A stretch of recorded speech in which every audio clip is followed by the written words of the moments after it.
السلام عليكم ورحمة الله وبركاته. في الفيديو ده هنتعلم ازاي نعمل ايداع في محفظة فودافون كاش من خلال ماكينات البنك الأهلي المصري. بعض الناس بتحب دايما تستخدم ابليكيشن فودافون كاش في السحب او الايداع، بس بيفاجئوا في بعض الاحيان ان ما في مشكلة في النت، او النت ضعيف، او الباقة ممكن تكون خلصت ومعهوش رصيد يجدد او يشغل النت. في الفيديو ده هنتعلم ازاي نعمل ايداع من غير ما نحتاج لرصيد او لنت او لابليكيشن. الخدمة موجودة ومتوفرة وسهلة وبسيطة، وان شاء الله الفيديو النهاردة هيكون مفيد، وهنقدم لكم معلومات كويسة جدا اثناء الفيديو. بعض الناس بتحتاجها وبتسأل عنها، هنوريها لكم وهنكلمكم عنها. ولو في حاجة او حد حصل معاه مشكلة ممكن يبقى يعمل لي يكتب لنا في التعليقات، وان شاء الله نشوف لها حل او نقول له ايه حل المشكلة دي.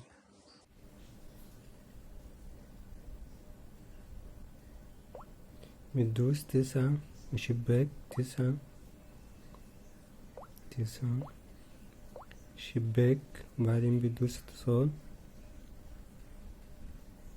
بتظهر لك خدمات فودافون كاش. طبعا احنا عايزين سحب من ال ATM او ايداع من ال ATM. هندوس هنا كده، هنا الاختيار صفر، بيقول لي المزيد. لو عايز المزيد اقول له صفر.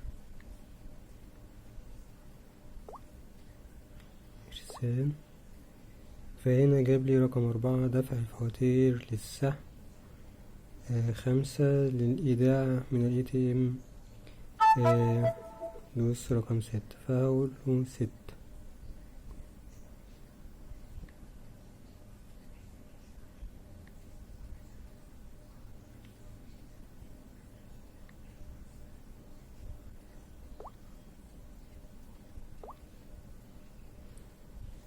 بيقول لي هنا دلوقتي ادخل الرقم السري اللي هو الخاص بالمحفظة.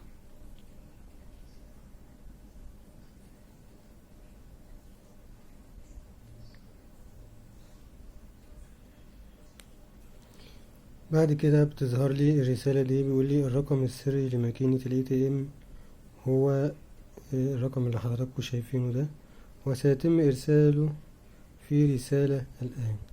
طبعا انا هدوس موافق.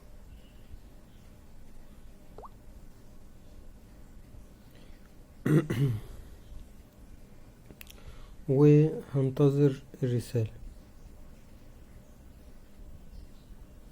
وصلت الرسالة يا جماعة. هفتح الرسالة.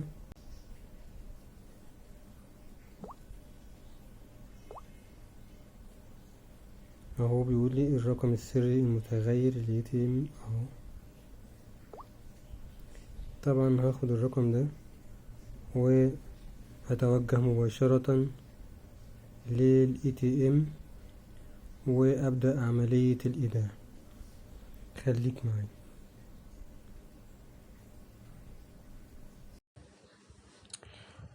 عايز اقول حاجة كمان قبل ما نبدأ عملية الإيداع على ال ATM ونتمم الخطوات الأخيرة. الموبايل اللي حضراتكم شفتوه اللي انا كنت بعمل عملية الإيداع عليه ده، بحاول اعمل عملية الإيداع الأولى. ده موبايل قديم جدا وما بيستحملش حتى الابليكيشن.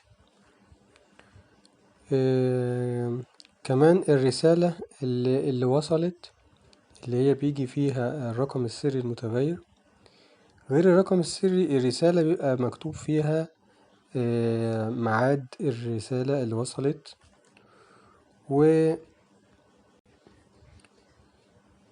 وبيبقى مكتوب فيها إن عملية الإيداع مجانا تماما.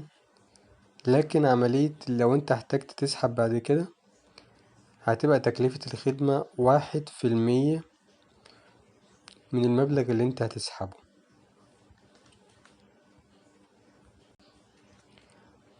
يعني ايه 1% من المبلغ اللي انت هتسحبه؟ يعني انت لو هتسحب 100 جنيه عليها 1 جنيه، بس هما عاملين حد أدنى للسحب. يعني المفروض إن أنت أقل مبلغ ممكن تسحبه هو 300 جنيه.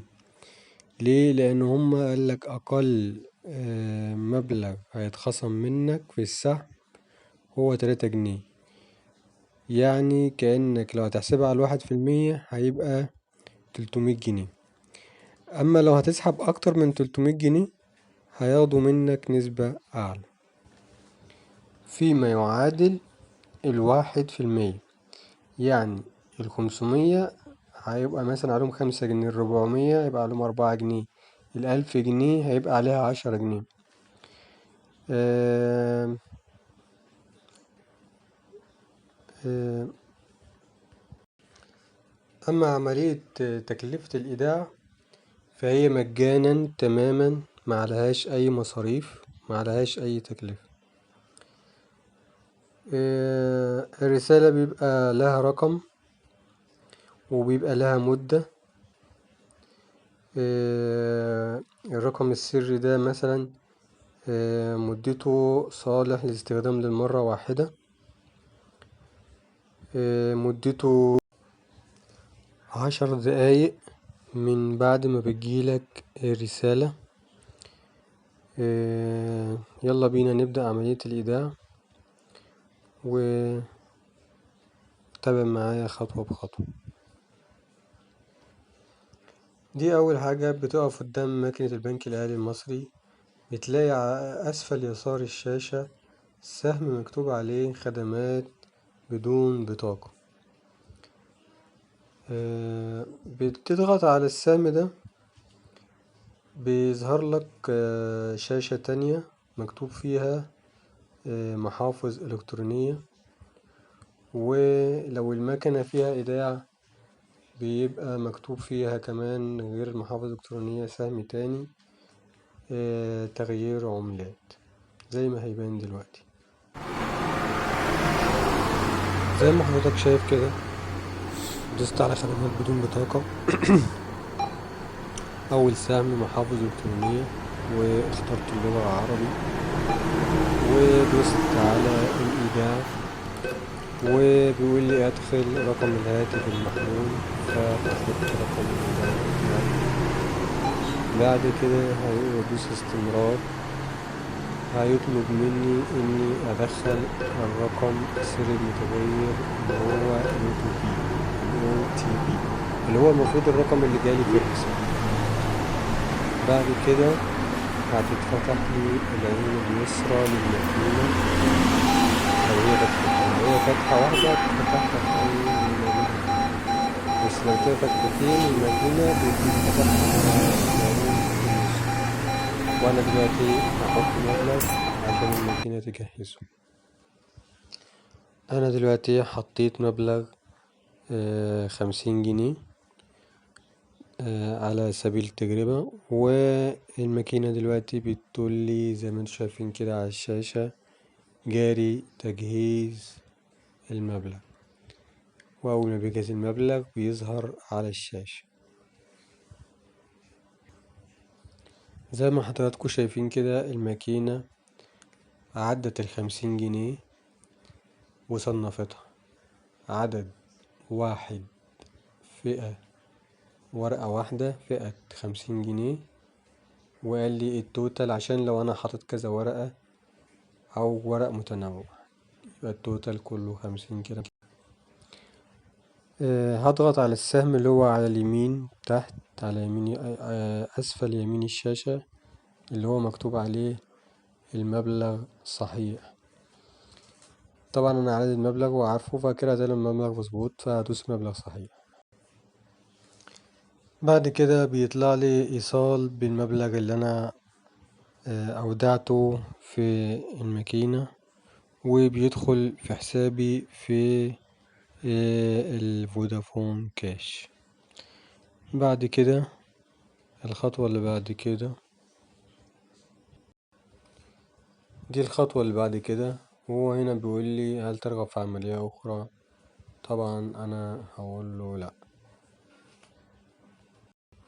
وبكده تكون انتهت عملية الإيداع في محفظة فودافون كاش عن طريق ماكينة البنك الأهلي. لو عجبك الفيديو ما تنساش تعمل اشتراك وتفعل زر الجرس عشان يوصلك مننا كل جديد، واكتبوا لنا في التعليقات عن مشاكلكم مع ATM البنك الأهلي المصري، وإن شاء الله نرد عليكم بفيديوهات تحل المشاكل اللي بتواجهكم، أو نرد على الأسئلة اللي انتوا بتسألوها.